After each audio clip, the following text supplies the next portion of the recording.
네, 하나님 말씀입니다. 구약 성경 여호수아 3장 17절입니다.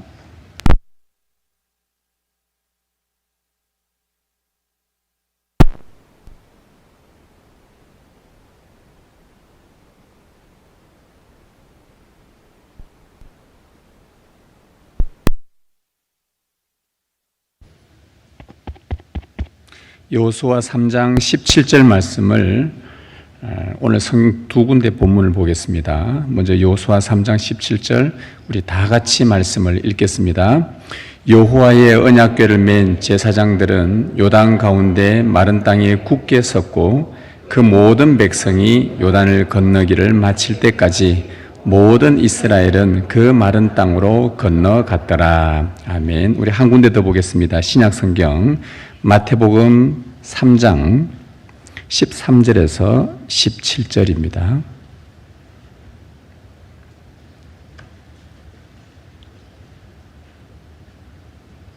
우리 한 절씩 교독하고 마지막 절 같이 읽습니다. 이때에 예수께서 갈릴리로부터 요단강에 이르러 요한에게 세례를 받으려 하시니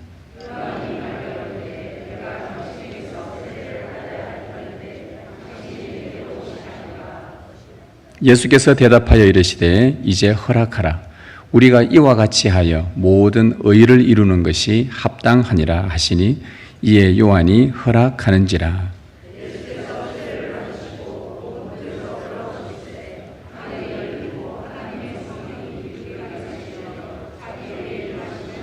같이 읽습니다. 하늘로부터 소리가 있어 말씀하시되 이는 내 사랑하는 아들이요 내 기뻐하는 자라 하시니라. 아멘. 주님 감사합니다. 이제 우리가 주의 말씀 듣겠습니다.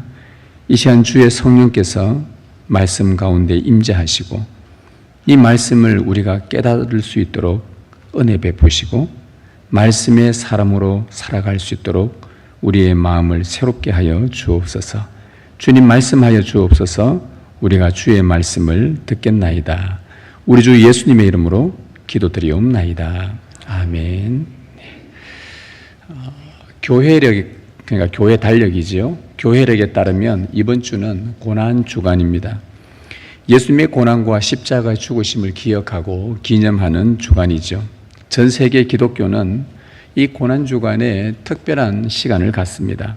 특별한 시간이란 예수 그리스도의 고난과 죽음에 관한 말씀을 집중해서 듣고 묵상하고 또 혹은 어떤 교단에서는 금식을 하기도 합니다. 그리고 그리스도의 십자가의 사랑을 감사하면서 기도와 함께 경건의 시간을 보내는 특별한 이 한 주간을 보내게 되죠. 이러한 전통에 따라서 우리 한국 교회는 또 우리 교회도 마찬가지로 매년 고난 주간에 특별 새벽 기도라는 이름으로 모였습니다. 이 기도회가 왜 특별한 새벽 기도냐, 특별하냐는 그 이유는 평소 우리가 새벽 기도회나 수요 기도회는 달리 예수님의 고난과 십자가에 관한 말씀을 좀 집중해서 듣기 때문입니다. 그리고 우리의 구원을 위해서 고난받으신 그리스도의 사랑을 좀 한 주간, 좀 특별히 이 주간에 좀 깊이 묵상하면서 구원의 은혜에 감사하는 기도의 시간을 보내기 때문에 우리는 특별 기도회라고 합니다. 원래 저희는 특별 저녁 기도회로 모이려고 합니다. 지금까지 계속 특별 새벽 기도를 쭉 해왔었는데 좀 더 시간적 여유를 갖기 위해서였습니다. 새벽이 너무 참 우리는 전통적으로 새벽 기도회가 참 너무 좋은데 요 특별 기도회 1년에 전반기 때 고난주간 특별 기도회 때는 설교도 좀 아침에 출근과 여러 가지 많은 것이 맞물리다 보니까 설교도 좀 급히 빨리 끝내야 되고 기도도 제대로 하지 못하고 또 빨리 아침에 가시는 분들도 있고 여러 가지 많은 이유들이 있어서 원래는 좀 시간적 여유를 갖고 고난받으신 그리스도를 충분히 찬양하고 또 십자가의 길을 걸으신 그리스도의 사랑을 우리가 설교로 충분히 듣고 또 이 모든 구속의 은혜에 진실로 감사하면서 감사하는 그런 기도의 시간을 갖기 위해서입니다. 우리는 항상 그리스도를 기억해야 하지만 그러나 연약해서 자주 잊고 살아갑니다. 이 고난주간을 통해서 그리스도를 매일 묵상하는 것은 우리의 영혼에 매우 유익할 것입니다. 올해 고난주간 주제는 예수님의 길, 우리의 길입니다. 이 의미는 예수님이 이 땅에 계시는 동안 걸어가셨던 또 걸으셨던 그 장소에서 그분이 무슨 말씀을 하셨고 그분이 어떤 행동을 하셨는지에 대해서 우리가 배우고 우리도 그 장소를 떠올릴 때마다 예수님처럼 생각하고 또 다짐하고 행동하는 그런 삶을 추구하려는 목표입니다. 예수님께서 이 땅에서 공생애를 시작하시면서 다니셨던 그 땅은 굉장히 넓습니다. 그 범위가 넓은데 시간 순서로 걸으셨던 장소를 대충 정리를 해보면 한 6개 정도로 좀 나눌 수가 있습니다. 제일 처음에 요단강으로 공생애 시작하면서 요단강으로 가신 예수님, 그리고 광야로 가신 예수님, 그 다음에 갈릴리로 가신 예수님, 예루살렘으로 가신 예수님, 그 다음에 겟세마네로 가신 예수님, 십자가로 가신 예수님. 이 6 장소는 예수님의 구속사를 잘 보여주는 장소입니다. 이 고난주간에 오늘부터 시작해서 마태복음 말씀을 가지고 설교를 할 텐데요. 주님이 걸으셨던 이 6 장소에서 우리가 무엇을 깨닫고 어떻게 살아야 하는지 우리가 주님의 말씀을 듣고 우리 영혼에 성령님이 주시는 부흥의 은혜를 누리고자 합니다.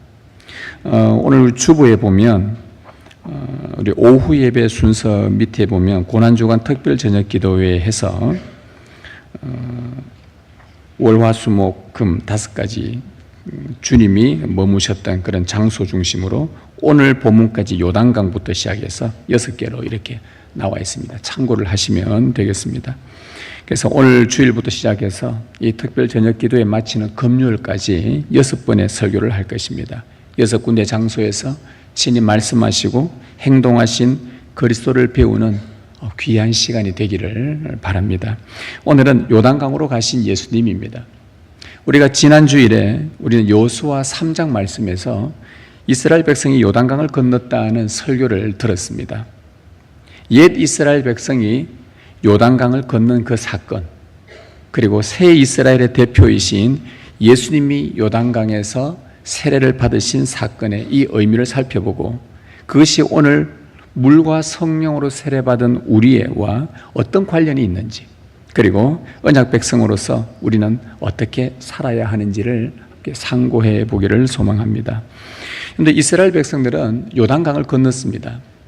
하나님의 언약궤는 요단강의 거센 물살을 멈추게 했고 언약궤를 맨 제사장들이 강 한가운데 있는 동안 강물이 백성들을 덮치지 못하도록 하나님의 능력이 그들과 함께 하였습니다. 우리가 지난 주일날 들었던 설교 내용이죠. 근데 이스라엘 백성이 요단강을 이 건넌 사건은 건넌 이후에 가나안 백성들은 더더욱더 간담이 녹아내렸고 온 세상을 놀라게 할 만한 기적이었습니다. 그리고 이것은 꾸며낸 이야기가 아니라 신화가 아니라 실제 있었던 하나님이 일으키신 역사적 사실이었습니다. 하지만 이 사건에는 단순히 하나님이 강물을 멈추었다, 이스라엘 백성이 건넜다, 하나님 위대하다, 그분의 능력 대단하다, 이 교훈을 얻는 것도 중요하지만 또 우리는 그 속에 숨겨져 있는 영적 의미를 깨달아야 합니다. 이스라엘 백성들이 요단강을 건넌 거기에는 아주 중요한 우리에게 가르치는 바가 있습니다. 그것이 뭐냐 하면, 결론적으로 말씀드리면 이스라엘 백성들이 요단강을 건넌 것은 그들이 죽음에서 다시 살아났다는 말씀입니다. 요단강을 건넌다는 것은 죽었다가 다시 살아났다는 것입니다. 그 근거가 어디에 나오냐 하면 여호수아 5장에 나오는데요. 이거는 우리가 또 몇 주 뒤에 한번 살펴볼 말씀입니다. 5장에 나오는 이스라엘 백성의 할례입니다. 할례. 여러분, 이스라엘 백성들이 가나안 땅을 건넌 이후에 그 땅에 도착해서 할례를 받아요. 나중에 다루겠지만 할례를 받는데, 할례를 받는 이유를 여호수아가 이렇게 설명을 합니다. 여호수아가 할례를 시행한 까닭은 이것이니 애굽에서 나온 모든 백성 중 남자는 광야길에서 죽었는데 그 나온 백성은 다 할례를 받았으나 다만 애굽에서 나온 후 광야길에서 태어난 자는 할례를 받지 못하였습니다.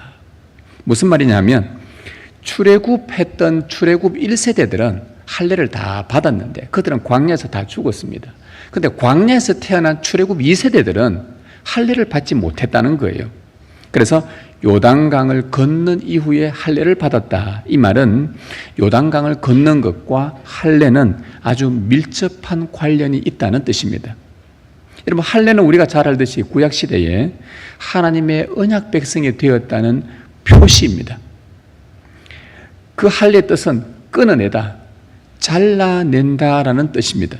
즉, 옛것은 잘려나가고 새 것이 되었다는 표시이죠. 자, 백성이 요단강에 들어간 것은 물에서 죽었다는 뜻이고 물 밖으로 나온 것은 다시 살아났다는 뜻입니다. 할례가 옛것은 제거하고 새 것이 되었다라는 의미라고 한다면 요단강을 걷는 것은 옛것은 죽었고 이제 새롭게 되어 하나님의 백성이 되었다는 것을 확인하는 행동이 바로 요단강을 건너는 것이죠. 따라서 요단강을 건너는 것과 할례를 받는 것은 같은 의미입니다. 우리가 잘 알듯이 출애굽 1세대들은 홍해를 건넜지요. 2세대들은 요단강을 건넜지만 1세대들은 홍해를 건넜습니다. 사도 바울은 신약시대에 와서 첫 1세대들이 건넌 이 홍해를 건넌 이 사건을 가지고 사도 바울은 뭐라고 해석했냐 하면 고린도전서에서 그들은 세례를 받은 것이라고 이렇게 해석을 했습니다. 고린도전서 10장에 보면 그들은 다 구름과 바다에서 세례를 받았고, 즉 홍해를 건넌 것은 홍해 물로 들어가 죽었다가 거기서 나와 다시 살아났다는 뜻입니다. 바울은 그 행위를 세례라고 표현을 했습니다. 애굽의 노예였던 그들의 옛 정체성, 옛 자아, 옛 삶은 모두 물에 다 빠져 죽었고 이제 거기서 나와 하나님의 새로운 백성으로서의 그 정체성, 새로운 삶을 살게 되었다는 의미입니다. 이 모든 것은 하나님의 은혜로 이루어진 구원이었습니다. 이와 마찬가지로 출애굽 2세대들이 요단강을 건넌 것은 놀라운 하나님의 은혜였고 그 강을 건너면서 그들의 고백은 이제 나는 하나님의 언약 백성이다.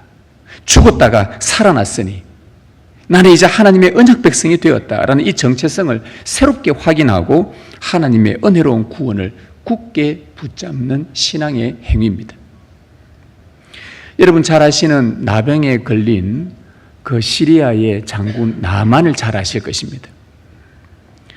열왕기하 5장에 나오는 내용인데요. 그가 나병으로 심한 고통을 받았습니다. 자기 땅에서 자기 병을 고칠 수 있는 의원들을 다 불러보았지만 허사였습니다. 답을 찾지 못하고 있던 중에 이스라엘의 여호와는 모든 질병을 고치신다라는 소문을 듣고 이스라엘의 선지자 엘리사를 찾아갑니다. 엘리사의 명령에 따라 그는 요단강 물에 들어갔다 나오기를 반복하지요. 처음에 그가 요단강 물에 들어가고 나오기 하기 전에 마음에 약간의 불만이 좀 있었습니다. 그래도 명색이 시리아의 장군인데 이 이스라엘에 별 볼 일 없는 이 나라에 내가 병 고치러 왔다고 해서 엘리사가 오면 극진히 대접하고 안수해주고 그렇게 낫게 해줄 줄 알았는데 이건 뭐 얼굴도 쳐다보지도 않고 요단강 물에 가서 씻어라. 자존심이 많이 상했던 거예요. 아니 우리나라에는 무슨 강물이 없나? 요단강이 여러분들 아시겠지만 건기 때는요 물이 거의 없습니다. 1m 미만이란 말이죠. 이런 보잘것없는 강물에 가서 씻어라. 자기 땅에는 얼마나 좋은 강물이 있는데 자존심이 아주 상했단 말이죠. 그러자 그 종이 뭐라 그러냐? 장군님, 그래도 여호와를 섬기는 모든 병을 고치고 치유하신다는 이 여호와를 섬기는 이 선지자가 말하는데 한번 드러나 봅시다. 그러자 이 나만이 약간 좀 마음이 자존심은 상했지만 갔습니다. 명령을 따라 요단 강물에 들어가고 나오기를 반복을 했는데 나병이 깨끗하게 고침받았어요. 놀라운 기적이었죠. 그때 이 나만이 이런 고백을 합니다. 내가 이제 이스라엘 외에는 온 천하에 신이 없는 줄 아나이다.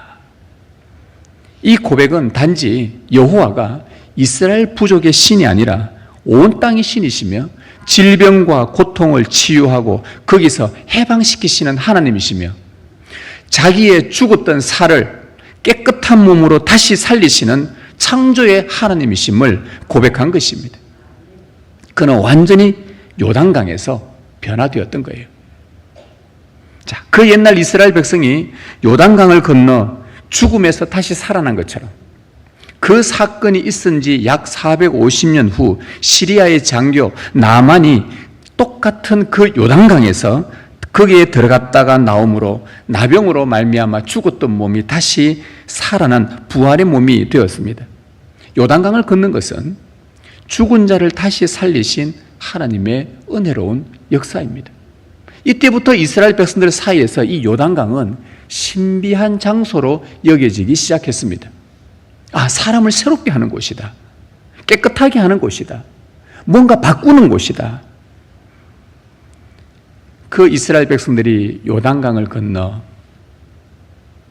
하나님의 백성으로 확신을 갖고 요단강을 건넜던 그 이스라엘 백성들이 그 건넌 지 약 1300여 년이 지난 어느 날 나만 장군이 요단강에서 치료받은 지 약 850년의 긴 세월이 지난 어느 날 나만의 치료를 도운 엘리사 선지자와 비슷한 복장을 한 선지자가 때마침 요단강에 나타났습니다.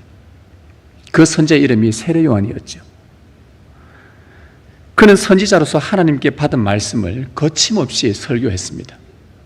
뭐라고 설교했느냐 하면은 회개하라, 천국이 가까이 왔느니라. 그의 이 메시지, 회개하라, 천국이 가까이 왔느니라. 천국이 가까이 왔다는 말씀은 메시아가 곧 오실 것이니 그를 맞이할 준비를 하라는 의미였습니다. 그리고 그 메시아를 맞이하는 방법은 바로 요단강에서 세례를 받는 것이었습니다. 이 설교를 들은 수많은 사람들이 세례 요한에게 앞다투어 다가와서 회개 세례를 받았습니다. 그 옛날 이스라엘 백성이 죽었다가 다시 살아났던 그 요단강에서 말입니다.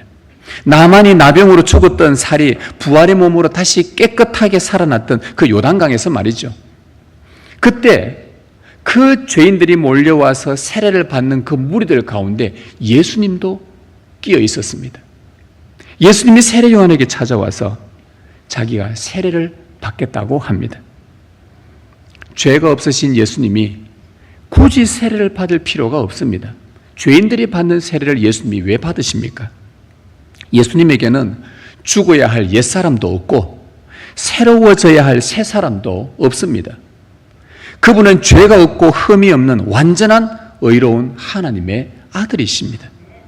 그런데 요단강으로 몰려든 죄인들처럼 예수님도 똑같이 요단강에 들어가 세례를 받으시고 물에서 올라오셨습니다. 이유가 뭡니까? 예수님의 세례는 우리에게 무엇을 보여주기 위함입니까? 굳이 세례 받지 않으셔도 될 분이 세례를 받으시는데 이 세례를 받으심으로 우리에게 보여주고 알려주고 싶은 그 진리가 무엇입니까? 두 가지인데요. 하나는 예수님께서 요단강에 잠기신 것은 장차 자신이 십자가에 죽으실 것을 예고하신 것이고, 세례를 받고 물에서 올라오신 것은 자신이 죽음에서 부활하실 것을 예고한 것이었습니다.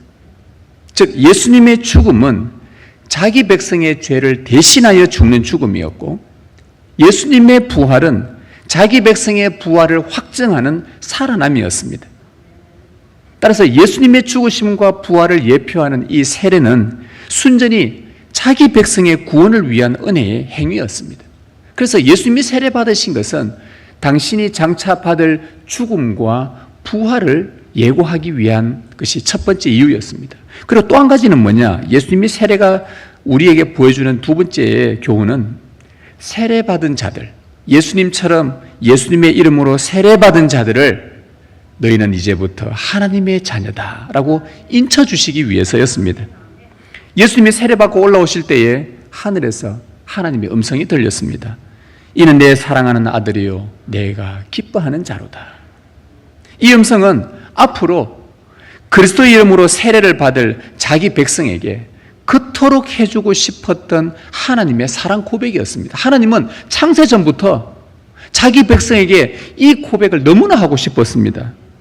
그리스도의 이름으로 세례받은 저와 여러분을 향해서 내가 너를 가장 사랑한다. 너는 나의 기쁨이다. 이 사랑 고백을 우리에게 해주고 싶어서 예수님은 요단강물에 들어가 세례를 받으셨습니다. 예수님의 세례는 순전히 우리를 하나님의 자녀로 인치시기 위한 은혜의 행위였죠.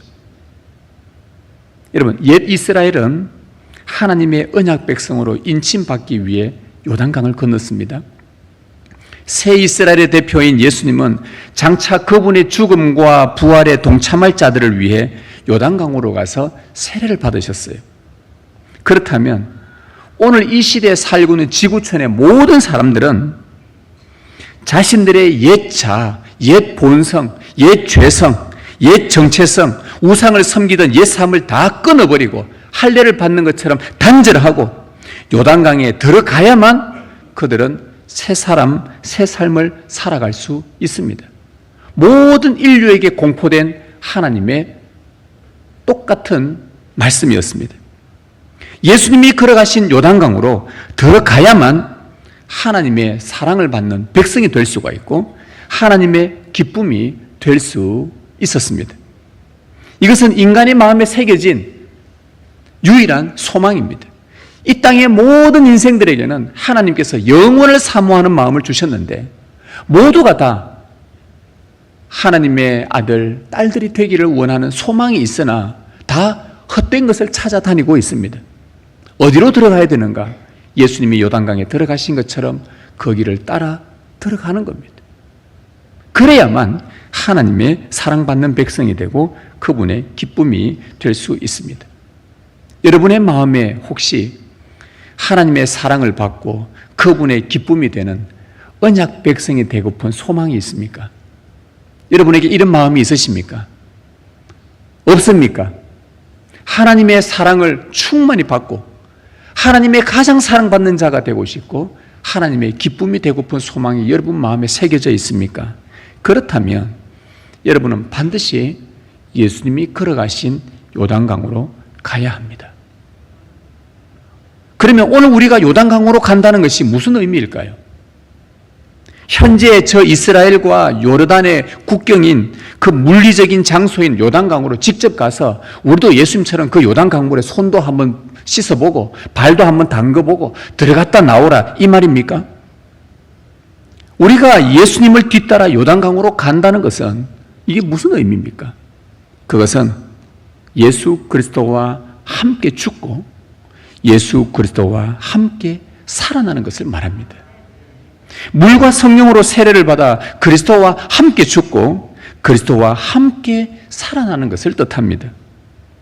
지금 이곳에 임재하신 우리 주 예수 그리스도의 죽으심에 우리도 동참하여서 나의 죄성과 나의 악한 생각과 나의 부정과 나의 더러움과 나의 탐욕과 나의 속임과 질투와 비방과 교만 등 모든 죄악을 주님의 십자가에 함께 못 박아 죽는 것입니다. 그리고 부활하신 그리스도와 함께 살아나서 하나님의 뜻을 따라 이제는 부활했으니 하나님의 뜻을 따라 의를 향해 새 사람이 되는 것입니다. 이것이 주님을 뒤따라 요단강으로 들어가는 것입니다. 사도 바울은 갈라디아 교회에 보낸 편지에서 세례받은 자들을 이렇게 묘사를 했습니다. 갈라디아서 3장 27절에 나오는 말씀입니다. 누구든지 그리스도와 합하기 위하여 세례를 받은 자는 그리스도로 옷 입었느니라. 세례받은 자는 무엇으로 옷 입었다고요? 그리스도로 옷을 입었다.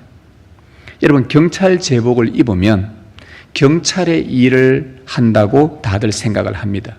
판사의 제복을 입으면 재판의 일을 하고 있다고 다들 생각합니다. 그리스도로 옷을 입으면 그리스도가 하신 일을 하고 있다고 다들 생각합니다. 그리스도는 십자가에서 죽으셨는데 요단강에 들어갔다가 나옴으로 자신의 죽음을 선언하셨고 실제로 예수님은 십자가에서 죽으셨는데 우리는 여전히 아집과 교만을 죽이지 않고 끝까지 고집 피운다면 우리는 그리스도로 옷을 입은 자로서 합당하지 않는 것입니다. 어울리지 않는 것입니다. 그리스도로 옷을 입은 자의 특징은 죄에 대해서 죽고 의에 대해서 사는 것입니다. 여러분, 요단강을 건넌 이스라엘 백성을 한번 생각해 보십시오. 다시 한번 상상해 보십시다. 이스라엘 백성들이 요단강을 건넜습니다. 자기의 옛사람이 죽었습니다. 새 사람으로 부활하여서 이제는 나는 하나님의 언약 백성이 되었다라고 자부심과 확신을 가지고 강을 건넜습니다. 건넌 다음에 그들 앞에 놓여진 땅은 죄와 죄의 도시, 악의 도시 가나안입니다. 그럼 그들이 이 땅에 들어가서 무슨 사명을 갖고 하나님의 그 은혜를 가지고 하나님의 자녀라는 것을 보여주며 살겠습니까? 그 더러운, 그 죄 많은 가나안 땅에서 자기 뜻과 자기 소견을 죽이고 조상들처럼 사사건건 원망하고 불평했던 그 입술을 죽이는 것이고 대신에 하나님의 율법을 따라 그곳에서 의를 위해 살아가는 삶이었죠. 이게 요단강을 건넌 이스라엘 백성들, 자기는 죽고 다시 살아난 하나님의 백성으로서 그들이 앞으로 맞이할 그 땅에서 여전히 자기는 죽은 자로, 내 안에 하나님이 산 자로, 내 뜻은 죽었고 하나님의 뜻은 내 안에 살아서 그분의 뜻을 향해 살아가는 것이 이스라엘 백성의 요단강을 건넌 삶이었습니다. 이것이 죄에 대해서는 죽었고 의에 대하여는 사는 그리스도로 옷을 입은 삶입니다. 예수님은 세례를 받으실 때에 세례 요한에게 이런 말씀을 하셨습니다. 오늘 말씀 15절에 보면 예수께서 대답하여 이르시되 이제 허락하라. 우리가 이와 같이 하여 모든 의를 이루는 것이 합당하니라. 의를 이루는 것이 합당하다. 예수님의 세례는 모든 의를 이루기 위함이었다고 합니다. 여러분, 요단강에 들어갔다가 나오신 예수님의 그 이후의 삶은 어떻습니까? 오직 의를 향해서만 달려가셨지 않습니까? 이스라엘 백성이 요단강을 건너 그 가나안 땅에 하나님의 나라와 그의 의를 세워야 하는 그 사명처럼 예수님은 요단강에서 세례받았고 나온 이후에 그분의 삶은 마지막 죽어 부활하시고 승천하는 그때까지 그분은 오직 하나님의 의를 위해서 사셨습니다. 그분이 발로 밟는 곳곳마다 하나님의 의를 이루기 위해 의를 심으셨고 의의 나무를 심으셨고 의를 향해 달려가셨습니다. 의를 위해 고난받으셨고 그 의를 위해 십자가를 지셨습니다. 하나님 앞에서 가장 옳은 일을 하셨습니다. 우리가 예수님을 따라 요단강으로 간다는 것도 동일합니다. 모든 의를 이루기 위함입니다.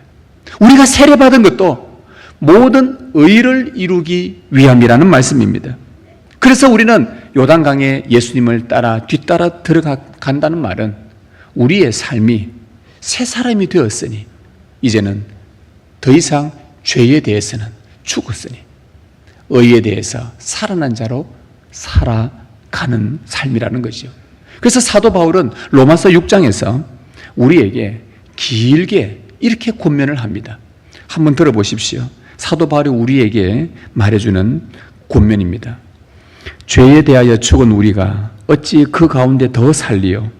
무릇 그리스도 예수와 합하여 세례를 받은 우리는 그의 죽으심과 합하여 세례를 받은 줄을 알지 못하느냐? 그러므로 우리가 그의 죽으심과 합하여 세례를 받음으로 그와 함께 장사되었나니 이는 아버지의 영광으로 말미암아 그리스도를 죽은 자 가운데서 살리심과 같이 우리로 또한 새 생명 가운데서 행하게 하려 함이라.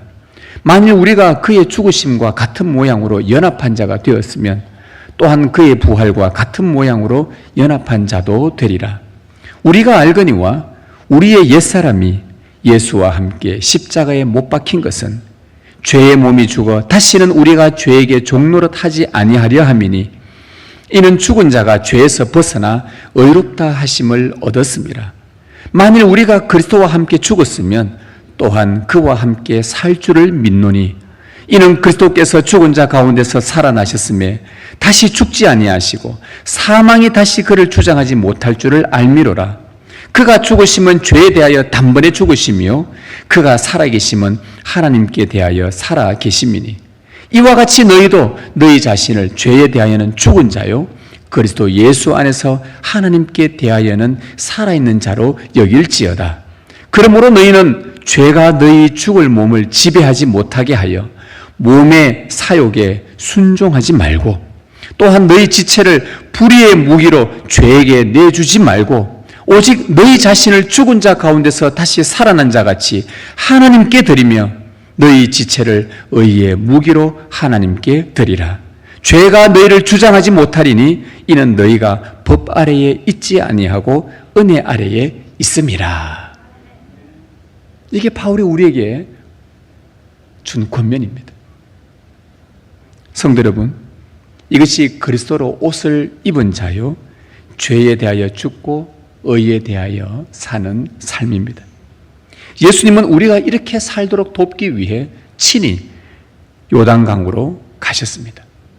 우리도 주님을 따라 요단강으로 가십시다. 나는 날마다 죽노라 라는 바울의 고백이 우리 모두의 고백이 되길 소망합니다. 그리하여 우리의 일상이 하나님의 나라와 그의 의를 구하는 복된 삶이 되기를 주님의 이름으로 축복합니다.